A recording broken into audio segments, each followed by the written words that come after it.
Invitation au voyage.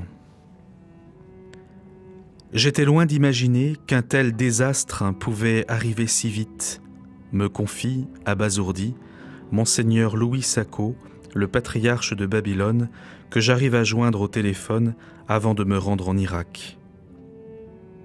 Il vient d'apprendre la prise de la ville chrétienne de Karakosh, près de Mossoul, par les forces du prétendu État islamique. Karakosh, un symbole de la présence des chrétiens en Mésopotamie. Les églises peuvent ici dater du 5e siècle.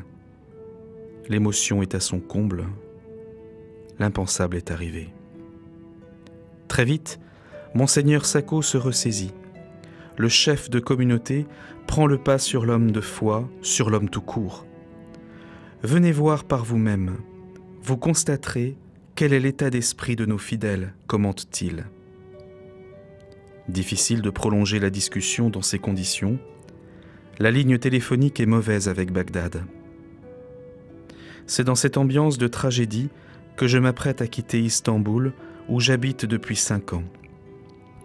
La question des chrétiens d'Orient me passionne depuis un premier séjour dans un monastère du sud-est de la Turquie à la fin des années 90. Un endroit reculé, à l'écart du temps, dans la région de Tour Abdin, la montagne des serviteurs de Dieu, non loin des frontières syriennes et irakiennes. Je suis parti vers le Kurdistan irakien sur un coup de tête.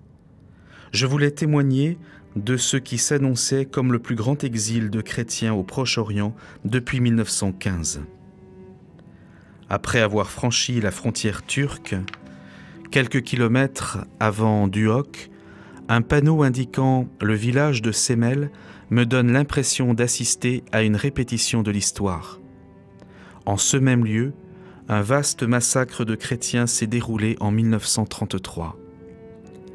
La situation sur le terrain me fait craindre que les exactions des fanatiques islamistes soient fatales à la présence bimillénaire des chrétiens en Mésopotamie. Le spectacle est désolant. Non seulement du fait des tués ou disparus, mais encore à cause de la haine et de la terreur dont ils sont victimes. Dans le camp de Kanké, près du lac de Mossoul, et aussi dans les rues d'Ankawa, le quartier chrétien d'Erbil, aux abords de la cathédrale Saint-Joseph, dans les paroisses, les écoles et les chantiers abandonnés, je retrouve le même dénuement physique et moral. Ce sont des milliers de familles déplacées, meurtries dans leur âme par la condamnation des barbares. La suite dimanche prochain.